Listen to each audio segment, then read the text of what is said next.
How you doing today?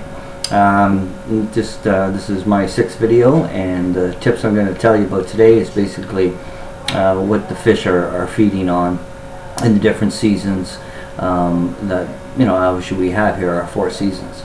So springtime fishing, usually what I talked about in a few minute segments is your gnats and your small mayflies and March browns and stuff like that are going to be hatching and coming out of the water. But also what's in the water are minnows, and the minnows themselves are a big valuable food source to trout. So using streamers and minnow patterns is very, very important at the first of the year as far as I'm concerned.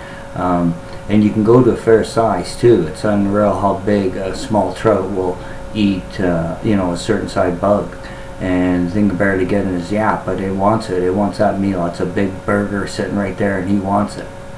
So using those patterns, and again, the rain's starting, and the worms are coming out, and a lot of creek worms, like I said, they're not like huge, garden worms that we have here sort of in the city. A lot of the worms that you'll find in the creeks and that are the smaller ones. And I showed you on another video on some imitation worms that I use with a little indicator on it as well, for them to see, and also for me to see too, in a sense, when I'm floating it down the creek.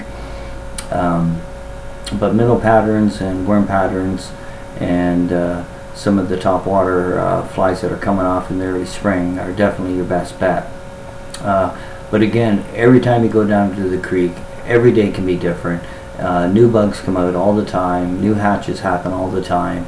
They're not always on the perfect schedule, so matching and understanding what's going on is going to be very, very important to you. So we covered minnows and worms basically, and now say June comes into play, and now we're getting bees, different types of caterpillars are starting to come out. Not really many grasshoppers yet, or whatever the case is. But again, you're walking down to these creeks and that, and you really want to pay attention to any small little creatures and foods. Like there's in the Garden Hill area, there's these little green sort of bugs, and they're not very big. They're just tiny little guys, and not even a 1/4 inch, and they're really green, and they got a shine to them. So I try and do duplication on that. So there's even times where, like say, I bring a little bit of material and a small vise with me and some spare hooks, and if I don't really have what I really want in my bag of tricks, I'll make a fly right on the spot right there. And it's not very much material and stuff you use. I just have knowledge on a few different materials that I use and colors that I can weave into a fly to make it look like a certain thing. Like ants, for instance, very easy fly to make is a small ant. I use little pieces of black foam and tie them on to make it look like the little body itself. I don't put legs or anything on it or go to that detail, but just a few humps, and it's unreal. I've caught quite a few fish on these ant patterns. So ants, worms, your bees, and like say, getting into your caterpillars, and then a little later on when the grasshoppers start coming out, like your muddler minnow and things like that. They're just things that you have and you always keep. It's a big fly, a lot of them size-wise, for some of these smaller creeks and that, but there's a lot of big fish in some of these creeks too. I've caught 4-pound fish in creeks that I've only usually ever caught maybe 14, 16-inch fish for 10 years, and then that 1 year I'll catch this monster, this pig that's been down there for 5 or 6 years living, gorging on everything, and you're just lucky enough to get that fish that day. And usually with the bigger fish, like I say, any time to fish is whenever. The best time is when you've got time. Go fish and fish. But these big brutes, they are early morning and evening feeders. There's no about. They're stealth. They stay under the banks all day long. They don't care what's swimming by there. They're night feeders and early morning feeders, and they're after predator. Or they're predator fish that are after small game basically that they can eat. like using a mouse pattern and things like that, or small mole patterns, and they work, and you catch big fish, because it definitely keeps the smaller fish away from this. And usually in the morning the smaller fish aren't as on as these big ones. I'm talking like twilight, like it's barely just daylight, or it's barely just nighttime, and you're talking like a half an hour window, 45 minutes at the most, that you're in this period. But those are the periods where I fish big fly for big fish. I'm not after the little guys. So if I'm out on a day trip and I start off early in the morning, I'll fish a big bulky fly and see if I can pick up some of these big guys. And then if I'm not picking anything up, I start downsizing, and then I downsize until I catch my first fish, and I find out, okay, these are the 7-8 inchers that are biting right now, and this is what is working. And keep working that fly. A lot of guys I see change flies so radically and for no reason whatsoever, and again, that's 5-10 minutes of screwing around with your line when your line should have been in the water and you could have got a fish.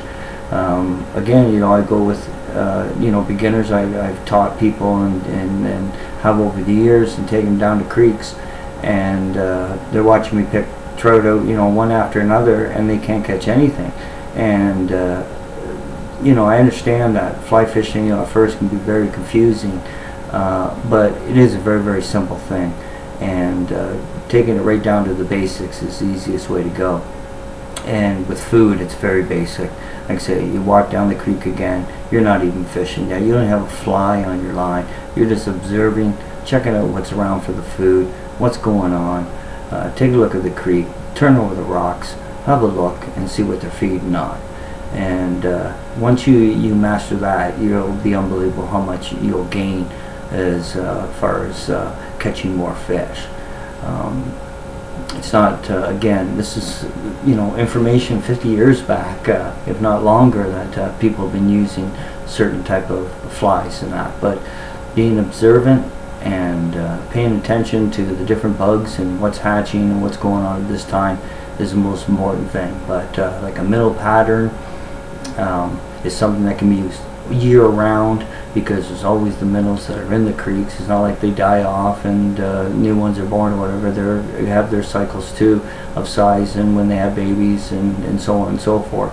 So you can catch some really nice fish on minnow patterns and streamer patterns.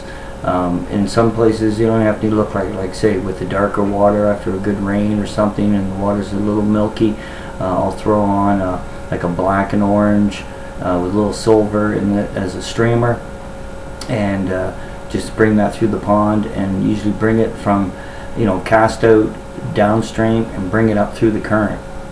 And I usually add a lot of life to it in a sense by using my tip and by using my line and getting it into different areas and floating it over to a place and letting it drop, because most of these hooks have enough weight in them and material that they will drop. Or you can actually buy basically like a spray or a rub-on or whatever the case is to help put a little bit of weight onto your fly and basically make it unbuoyant, and to get it down there a little farther. But when I like to fish on bottom, I love bead heads. There's nothing better than a bead head, that shiny little head, or even the gray sort of silver titanium ones. They don't have a lot of shine, but they got that little bit of of shine to it, and that's again an attractor, and they love going after that kind of stuff. Sometimes you may not eat it, but they like going after it just to see it and see what's going on. So with food and fish itself, water temperature, I really have never talked about, but you'll find that most of these creeks don't vary that much when it comes to water temperature. Again, because I fish more of the northern tributaries, and that's fresh, cold spring water that's coming out of the tributaries and into these creeks and flowing down through pastures and stuff like that. And the water temperature is usually pretty good. We don't have problems with that. If not, we'd have a lot of death and a lot of kill off, and you'd see that if you're walking down the creek, there'd be a pile of dead fish, simple as that, because the oxygen supply isn't enough, or like say the water temperature has just screwed them basically. And people say, basically anywhere between 50 and 65 degrees is a great water temperature and a great feeding temperature for the fish itself. So they're active in that degree between like 50 and 65 degrees.